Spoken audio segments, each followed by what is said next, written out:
ॐ गजाननाय नमः। ॐ गणाध्यक्षाय नमः।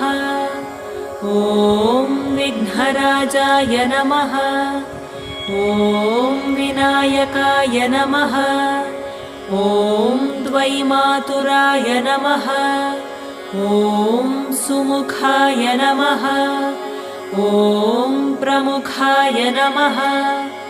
ॐ सन्मुखाय नमः। ॐ कृतिने नमः। ॐ ज्ञानदीपाय नमः। ॐ सुखनिधये नमः। ॐ सुराध्यक्षाय नमः। ॐ सुरारिभिरे नमः। ॐ महागणपतये नमः। ॐ मान्याय